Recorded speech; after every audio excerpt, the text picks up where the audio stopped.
남북한을 비롯한 한반도 주변국이 초음속 및 극초음속 대함미사일 개발 경쟁을 펼치고 있다. 우리 군은 음속의 3에서 4배에 달하는 초음속 대함미사일을 오는 2020년께 실전 배치 목표로 개발 중인 것으로 알려졌고, 북한도 유사시 미군 증원 전력을 저지하는 용도로 4연장 함대함 미사일에 이어 초음속 대함 미사일을 개발 중이라고 군의 한 소식통이 20일 밝혔다. 군은 극도의 보안 속에 초음속 대함 미사일을 개발 중이어서 자세한 재원은 공개되지 않고 있지만 사거리는 300에서 500km에 이른 것으로 알려졌다. 군 소식통은 초음속 대함 미사일을 연구 개발 중이라고 밝혔으나 배치 시기나 재원 등을 자세히 언급하지 않았다. 북한도 초음속 대함 미사일을 개발 중인 것으로 군 당국은 파악하고 있다. 북한은 우리 해군의 고속함급에 해당하는 함정에 탑재하는 함대함 미사일을 개발해 지난 15일 김일성 생일 105주년 기념 열병식에서 공개한 바 있다. 일부 전문가들은 북한이 새로운 전술 핵무기로서 대함 미사일을 개발 중이며 스커드-2R과 노동, 북극성 1형 탄도미사일도 북한식 A2AD 반접근 지역 거부 전략에 이용되는 대함 미사일 후보군이 될 수 있다고 주장하고 있다. 이와 관련 더 내셔널 인터레스트 TIN 등 미국 언론은 18일 현지 시간 북한이 항공모함 등에 맞서 K-17을 중심으로 하는 신형 대함 탄도미사일 ASBM의 발사 시험을 시도하고 있다고 주장했다. 미국 전문가들은 지난 16일 함경남도 신포에서 발사 직후 폭발한 탄도미사일이 스커드 계열의 K-17로 항모 킬러로 평가되는 중국의 둥펑-21 DF-21 사거리 900에서 1500km 대함미사일과 기능 면에서 어느 정도 유사하다고 분석했다. 스커드-2R이 대함 탄도미사일로 개발될 수 있는 후보군에 속한다는 국내 전문가들의 분석과 일치되는 측면이 있다. 러시아와 중국, 일본도 초음속 대함 미사일 개발 경쟁을 펼치고 있다. 러시아는 최근 마하 8의 속도로 비행하는 극초음속 지르콘 대함 미사일을 시험 발사하는 데 성공했다. 극초음 미사일은 마하 5 시속 6120km 이상의 속도로 기존 미사일 방어 MD 체계로는 사실상 요격이 불가능한 차세대 꿈의 신무기로 불린다. 지르콘 미사일은 핵 추진 순양함 피터 대지함과 나이모프 제독함에 탑재될 것으로 알려졌다. 마하 5에서 6 속도로 비행할 때 사거리는 1000km에 이를 것으로 분석됐다. 러시아는 이 미사일의 수출용 버전은 400km로 제한할 것으로 전해졌다. 중국도 음속 이하로 비행하는 대함 미사일 인지응격 YJ-18의 개발에 이어 극초음속 대함 미사일로 활용될 수 있는 비행체인 둥펑 DF-ZF를 2014년 1월부터 2016년 4월까지 총 7차례 비행시험을 했다. 마하 5에서 10의 속도에 도달한 것으로 분석됐다. 중국과 러시아는 아시아로 급격히 해군력을 팽창하는 미국에 대응하기 위해 극초음속 대함 미사일 개발에 나선 것으로 전문가들은 분석했다. 일본도 음속 미만의 공대함 미사일 ASM-1과 ASM-2를 보유하고 있으나 속도가 느려 격추될 가능성이 있어 초음속 공대함 미사일 XASM-3 개발에 뛰어들었다. 이 미사일은 거의 개발되어 양산체제에 돌입할 것으로 알려졌다. 2. 한국형 초음속 대함 미사일 개발 진행과 주변국? 대만이 약 20년간의 연구 끝에 지난 2015년부터 각종 함정에 탑재하기 시작한 슝펑-3 미사일. 러시아의 기술도 일부 도입해 외형이 야혼트와 닮았다. 일본이 이르면 올해부터 생산 배치할 ASM-3. 일본은 점점 강해지는 중국 함대를 견제하고 도서 지역 분쟁에 대비해 자국산 초음속 대함미사일과 미국산 암속 대함미사일을 섞어 배치할 예정으로 알려졌다.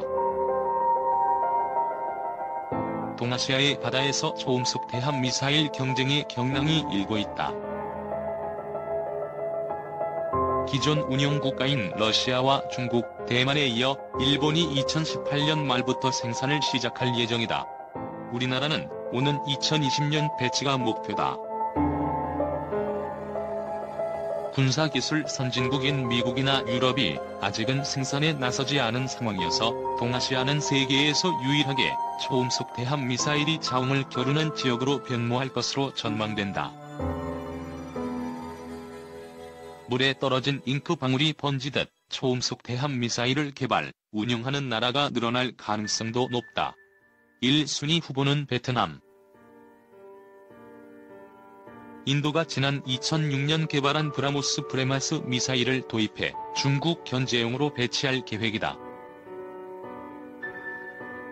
인도와 앙숙 관계인 파키스탄, 중동과 걸프 해역에서 독자적 군사력 구축을 위해 방산 투자에 적극적인 이란도 음속을 넘는 대함미사일 개발에 주력하고 있다. 파키스탄이나 이란이 북한과 군사기술 부문에서 협력한 전례가 많다는 점에서 북한이 도입할 날도 머지않은 것으로 보인다.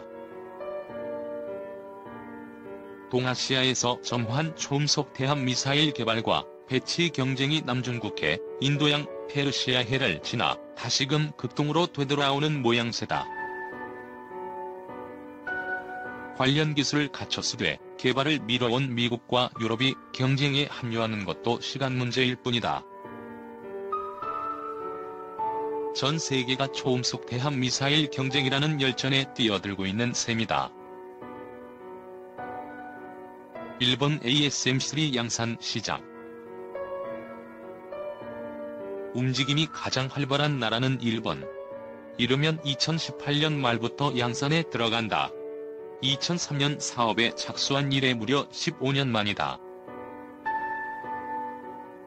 긴 개발 기간과 시험 발사 15회를 거쳤다는 점을 감안하면 신뢰성을 확보한 것으로 평가된다. F-16 전투기의 확대판 격인 일본 국산 F-2 전투기에 탑재될 ASM-3 미사일은 최대 사정거리가 100km 수준으로 다소 짧은 편이나 최소한 음속 3배 이상의 속도와 정확성을 자랑한다. 일본은 짧은 사거리를 미국제 대함미사일 도입으로 보완할 계획이다.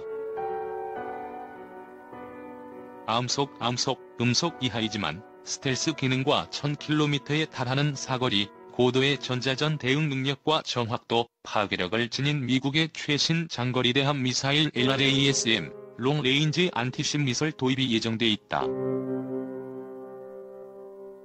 LRASM의 무택격인 JASSM 조인트 에어투 서피스 스탠드오프 미사일, 제즘과 제즘, ER 사거리 연장형 공대지 미사일도 들여올 계획이다.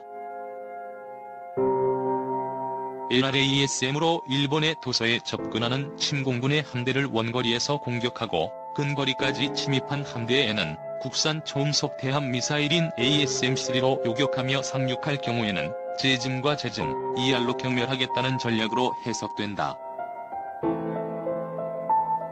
약자의 무기에서 모두의 무기로. 일본의 ASM-3 개발과 배치로 다시금 확인된 영재가 있다. 초음속 대함 미사일은 상대적 약자의 선택이라는 것이다. 소련이 1962년 음속 4배에 이르는 KH-22 통상탄두 및 핵탄두 장착 가능 대함 미사일을 개발한 것도 막강한 미 해군의 해상 전력에 대응하기 위해서다. 중국은 미국, 러시아에 맞서기 위해 1990년대 말부터 최근까지 YJ 응격, 잉지-83, YJ-12, YJ-18, CX-1 등 초음속 대함 미사일과 초음속 대함 순항 미사일을 잇따라 선보였다. 중국은 특히 DF 동풍, 둥풍-21, DF-26 같은 대함 전략 미사일 ASBM, 안티십 발리스틱 미사를 1991년부터 운용해왔다. 음속 10배의 중거리 탄도미사일로 일부는 핵탄두를 장착할 수 있는 이 미사일들은 미국 항공모함 전단 격파용이다. 최신형은 탐사고차 CEP 10m 이내까지 정확도를 높였다.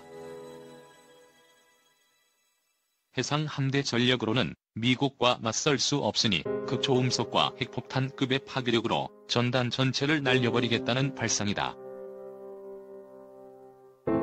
중국과 도서영유권 분쟁을 벌이고 있는 베트남이 초음속 대함미사일을 도입하는 것도, 대만이 슝펑웅풍-3 미사일을 2006년부터 전력화한 것도 같은 맥락이다. 전력 차이가 압도적인 상황에서 한방을 갖겠다는 의도다. 초음속 넘어 극초음속으로 진화. 일본이 초음속 대함미사일을 비롯한 각종 미사일로 무장하는 이유도 비슷하다. 항공모함과 자체 개발한 이지스함 등을 대거 배치하는 중국의 위협에 대응하기 위해서다. 이전처럼 해상자위대의 전력만으로는 중국 함대를 맞상대하기 어려워진 만큼 초음속 카운터 펀치를 갖겠다는 속내가 담겼다. 군사적 측면에서 일본으로서는 자연스러운 선택으로 볼 수 있다. 미국은 여전히 아음속이라도 정확한 타격을 선호해 보잉과 로키드 마틴, 레이시온 등이 제안하는 차기 대함 미사일이 전부 아음속이지만 다른 계획도 없지 않다. 함대 항공 및 고고도 탄도탄 요격용인 SM-6 미사일 음속 3.5배를 대함 미사일로 전용할 수 있다는 것이다. 2016년 대함 표적 실험까지 성공적으로 마쳤다. 미국은 당장 필요하면 전용이 가능하고 언제든 초음속 대함 미사일을 생산할 수 있는 기술력을 갖고 있다. 유럽도 최근 들어 여기에 눈을 돌렸다.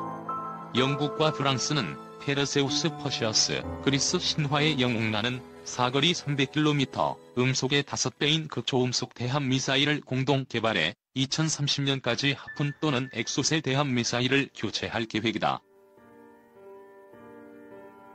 극초음속 대함 미사일은 이미 실용화 단계에 있다. 러시아는 음속의 5에서 6배인 지르콘 접근 대함 미사일 최대 사거리 1000km의 속도를 음속 8배로 끌어올려 전력화에 들어갔다. 인도 역시 음속의 7배인 브라모스 2 사거리 290km 개발을 끝냈다. 일본이 배치할 ASM-3의 실제 속도가 음속의 3배가 아니라 5배라는 분석도 있다.